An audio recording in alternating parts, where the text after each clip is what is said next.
Estimados irmãos espíritas e não espíritas, sejam bem-vindos ao nosso canal. Desejo saudar todos os irmãos em Cristo do Centro de Estudos Espíritas O Canto da Paz, na cidade de Xangrande, em Pernambuco. Nos povos realmente educados, ninguém se compraz com a escravidão dos semelhantes. Ninguém joga impunemente com a vida do próximo e ninguém aplaude a crueldade sistemática e deliberada, quanto antigamente. Através do coração, o ideal de humanidade vem sublimando a mente em todos os climas do planeta.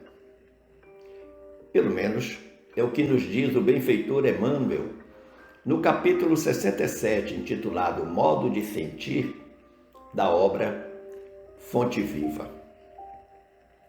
Com este pensamento, desejamos abrir a reflexão de hoje sobre o tema que nos foi solicitado: como mudar nossos sentimentos inferiores.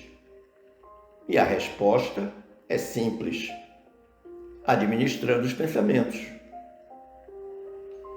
Mas se nós buscarmos uma base evangélica para esta reflexão, nós vamos encontrá-la no item 8 do capítulo 11 do Evangelho segundo o Espiritismo, no qual lemos: em sua origem, o homem só tem instintos. Quando mais avançado e corrompido, só tem sensações. Quando instruído e depurado, tem sentimentos.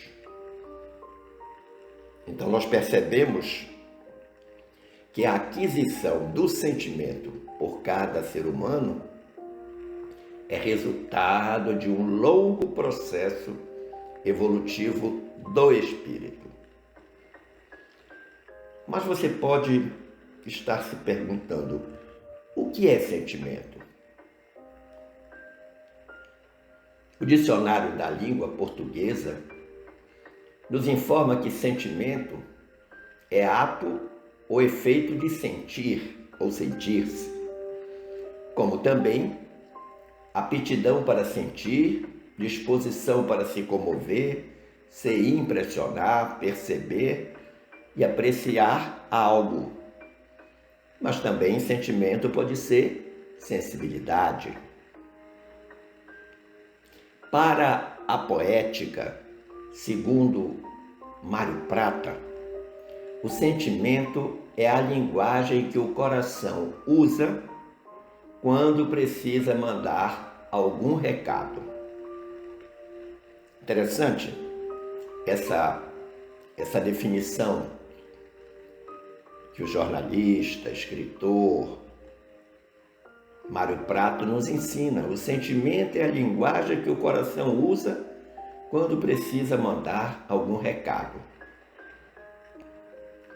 Mas a nossa confreira Marisa Fonte, ela diz que sentimento, do latim sentimento, é a maneira como interpretamos a emoção. Então, nesse caso, o sentimento se reveste de uma ferramenta ou se torna uma ferramenta necessária para a interpretação das emoções que cada ser humano sente, experimenta. Segundo Abraham Maslow, que foi professor da Universidade de Harvard, nos Estados Unidos, todos os seres humanos nascem com um senso de valores pessoais, positivos e negativos, sendo atraídos por tais valores. Se bem entendemos, todos nascemos com a consciência do bem e do mal. Mas voltando à confreira Marisa Fonte, a partir desta colocação de Maslow de sentimentos positivos e negativos, Marisa diz que os sentimentos positivos são a felicidade, o humor, a alegria o amor, a gratidão e a esperança. Por outro lado, Abraham Maslow diz que os sentimentos positivos são a honestidade, a justiça, a verdade, a beleza, o vigor, o poder, a ordem, a inteligência e o humor. Por outro lado, segundo a Marisa Fonte, os sentimentos negativos são a tristeza, o medo, a hostilidade, a frustração, a raiva, o desespero, a culpa, os ciúmes. Mas ela também informa que existem os chamados sentimentos neutros, que são a compaixão e a surpresa. Abraham Maslow definiu como sentimentos negativos a morbidez, a feiura, a falsidade, o caos, o engano, a fraqueza e outros tantos, que neste momento não cabe dizer todos. A Marisa Fonte nos diz ainda que, na verdade, os sentimentos são experiências que cada um de nós tem a partir de uma determinada emoção, influenciados por experiências pessoais, memórias e crenças. Olha que interessante. As experiências que cada um vive a partir da emoção que sente e que são influenciados pelas experiências pessoais, por aquilo que nós já experimentamos, já passamos na vida, pelas memórias não apenas desta vida, mas seguramente de vidas anteriores, possíveis memórias, quiçá o véu do esquecimento, e das crenças que nós desenvolvemos. Ela diz ainda: dessa forma, os nossos pensamentos e observações, bem como a forma como nos sentimos, fazem com que sejam despertados os sentimentos, e é preciso saber lidar com eles, pois isso pode afetar o que fazemos. Olha que interessante. Se nós não soubermos administrar os sentimentos, tudo aquilo que nós fizermos será influenciado por essa má administração. Mas a gente percebe que, pela explicação de Marisa, o sentimento é algo ligado à emoção. E cabe uma pergunta: o que é emoção? Emoção é uma reação moral, psíquica ou física, geralmente causada por uma confusão de sentimentos diante de algum fato, situação, notícia, etc. A palavra emoção vem do latim emovere, em que o prefixo "é" significa fora e movere significa movimento.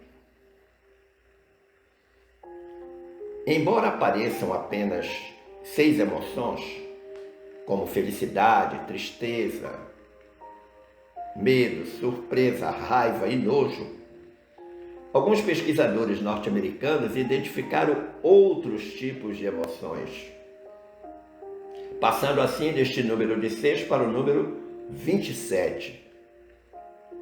Ou seja, 27 circunstâncias ou 27 expressões de como reagimos diante das diversas situações da vida. E essas 27 emoções são admiração, adoração, apreciação, estética, diversão, ansiedade, temor, estranheza, tédio, calma, confusão, desejo, nojo, dor empática, encantamento, inveja, excitação, medo, horror, interesse, alegria, nostalgia, romance, tristeza, satisfação, desejo sexual, simpatia e triunfo. Você poderia perguntar: mas eu sinto alguma coisa que não está nesta classificação? É possível. É possível. E para a doutrina dos espíritos, o que significa o sentimento? Nas instruções dos espíritos, no capítulo 3 do nosso Evangelho, capítulo 3 é aquele que trata de há muitas moradas na casa de meu pai. Nós lemos lá, o homem não procura elevar-se acima do homem, mas acima de si mesmo, aperfeiçoando-se. Seu objetivo é galgar a categoria dos espíritos puros, não lhe constituindo um tormento esse desejo. Porém, uma ambição nobre que o induz a estudar com ardor para igualar-se a eles. Então, a afirmação dos espíritos para Kardec, exatamente no sentido de que o nosso esforço não deve ser o de ser melhor que os outros, mas melhor que nós mesmos. E que isso é uma ambição que eles consideram como nobre. Agora, para que isso aconteça, é possível que nós estudemos bastante, que nós cresçamos não apenas no conhecimento, mas na aplicação deste conhecimento sobre nós mesmos. Prossegue os espíritos dizendo lá, todos os sentimentos delicados e elevados da natureza humana se acham engrandecidos e purificados. Desconhecem-se os ódios, os mesquinhos ciúmes, as baixas cobiças da inveja.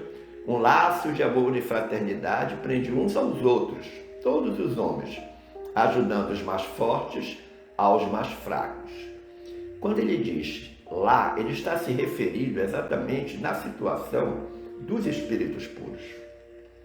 Então, quando se atinge um estado de pureza, todo mundo já está engrandecido e purificado.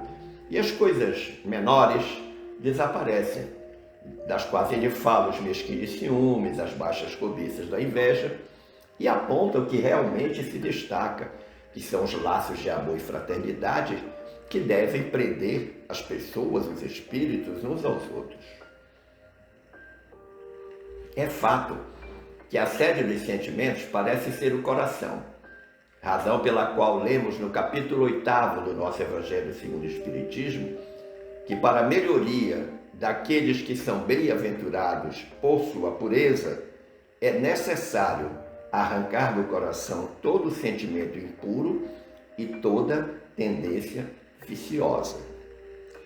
Então, fazendo uma correspondência com o que foi dito anteriormente, na condição do espírito puro. Para que isso aconteça, então, nós temos que arrancar do coração esses sentimentos impuros.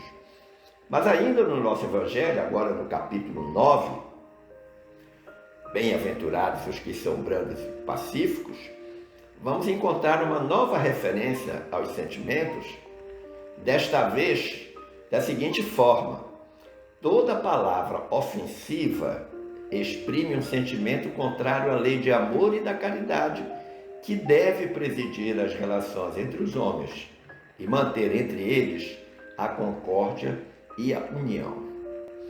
Então observe que uma palavra ofensiva, uma simples palavra ofensiva, é uma grande manifestação de sentimento contrário à lei de amor, e que isso seguramente impede o nosso crescimento. E quando nós vamos contra a lei de amor e caridade, nós estamos cometendo um grande equívoco. Mas no capítulo 10 também do nosso Evangelho, o capítulo 10 trata do tema bem-aventurados os que são misericordiosos, mais especificamente no item o sacrifício mais agradável a Deus. Relembra Kardec a frase de Jesus quando disse: entrando no templo do Senhor, deve ele deixar fora todo sentimento de ódio e de animosidade, todo mau pensamento contra o seu irmão. Só então os anjos levarão sua prece aos pés do Eterno. Eis aí o que ensina Jesus por estas palavras: deixai a vossa oferenda junto ao altar e ide primeiro reconciliar-vos com vossos irmãos, se quiserdes ser agradável ao Senhor. Então, os maus sentimentos nos afastam de Deus. Jesus não quer isso de nós. Não vai adiantar fazer oferendas, fazer ofertas, se nós não fizermos o processo de reconciliação com aquele com o qual nós temos algum tipo de dificuldade. No capítulo 67, que nós citamos na introdução desta reflexão, da obra Fonte Viva, capítulo 67, o título dele é Modo de Sentir. O Emmanuel diz algo extremamente importante. Ele diz: crescer em bondade e entendimento é estender a visão e santificar os objetivos na experiência comum. Jesus veio até nós a fim de ensinar-nos, acima de tudo, que o amor é o caminho para a vida abundante. Então a gente percebe que se há algo que pode nos aproximar de Jesus, dos seus ensinamentos, é o esforço de crescimento que nós devemos fazer em bondade e entendimento. Se desejamos verdadeiramente mudar nossos sentimentos inferiores, precisamos ter coragem de usar esses poderosos instrumentos de transformação que são a bondade e o entendimento. Especialmente este último, entendimento, que revela a nossa compreensão sobre o mundo, sobre as pessoas e sobre as coisas. Então a gente observa que dois verbos são peça-chave na mudança: servir e amar. E aí vale a pena não esquecer o que nos diz o Espírito Nina na obra Escultores de Alma, no capítulo 6, intitulado Página do Coração,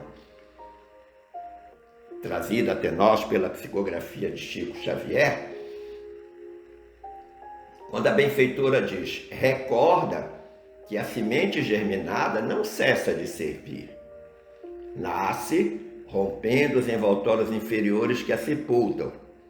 Frondeja, floresce, frutifica e produz incessantemente no bem de todos até a própria renovação. Olha que interessante nos diz o Espírito Nina, fazendo a comparação da semente. A semente faz um grande esforço para romper aqueles envoltórios que a sepultaram na terra. E ela consegue. Quando ela faz isso, ela começa a crescer. Vai crescendo, entra no processo de florescência, floresce, frutifica e não para. Até que em um determinado momento, outras sementes dela mesma formarão novos frutos. Conosco tem que ser assim. Nós temos que romper essas barreiras interiores da gente para ir na direção do bem, da prática do amor.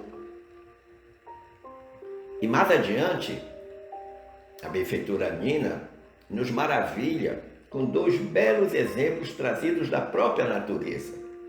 Ela diz: o Sol, por amor, sustenta os mundos de nossa família planetária, sem esquecer-se de oscular a pétala da rosa perdida no vale anônimo e correntemente desamparado. Ou seja, o sol ilumina e aquece a todos e a tudo. E ela diz mais, dando a resposta agora da pétala da rosa perdida. Ela diz: por saberem amar, as flores em silêncio refazem a beleza da terra, quando os nossos irmãos infelizes aniquilam a natureza com os instrumentos da separação. Olha que interessante. Ela fala que o sol não esquece de oscular, de beijar a pétala da rosa perdida. Aí ela vai para a pétala da rosa perdida, vai para as flores e diz que elas refazem a beleza da natureza, apesar da destruição que o homem faz na própria natureza, contra as próprias flores. E ela faz duas ressalvas nesse capítulo importantes sobre as dificuldades que todos nós enfrentamos nas nossas lutas diárias. Ela diz: ainda que tudo em torno de ti seja sombra e derrota, incompreensão e desânimo, ergue-te e ama sempre com a fortaleza do herói e com a espontaneidade da criança. Ainda que todos se manifestem contra ti, auxilia e ama sem reclamar. Olha que interessante.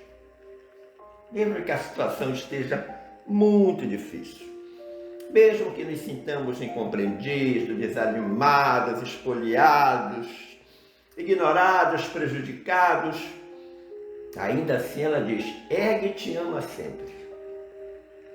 Sai dessa posição de desânimo e vai à luta. E dá duas ferramentas para isso: a fortaleza do herói e a espontaneidade da criança. E diz que mesmo que o mundo esteja contra a gente, nós não podemos parar para reclamar. Muito pelo contrário, devemos auxiliar e amar, sem nenhuma reclamação. Sem dúvida que esse pensamento é o ponto de partida para essa nossa intenção de mudar os nossos sentimentos inferiores. E aí eu concluo com o pensamento de Harvey Eker. Ele diz: pensamentos conduzem a sentimentos, sentimentos conduzem a ações, ações conduzem a resultados. Então observe, meu irmão, que há uma lição importante nesse pensamento do Eker. Pensamento conduz a sentimento, sentimento conduz a ação, ação conduz a resultado. Então, façamos nossas escolhas e que sejam as melhores escolhas. Tomemos atitudes e que sejam as melhores atitudes. Lembrando que todos somos adaptáveis, somos capazes e sabemos discernir o que pode ser benéfico e o que pode ser prejudicial para todos nós. Vencer os sentimentos inferiores é uma luta de cada instante, de cada segundo da nossa vida. Porque nós estamos sendo desafiados a todo instante nessa circunstância. E nós temos que, aos pouquinhos, ir vencendo esses sentimentos inferiores que ainda nos dominam, razão de estarmos num planeta de provas e expiações, para que nós possamos alcançar finalmente o estado da pureza desejada por todos nós, e que é a grande intenção de Deus para conosco. Agradecendo o carinho da atenção e das boas vibrações emanadas, eu desejo que fiquemos todos em paz com Jesus. Um forte abraço.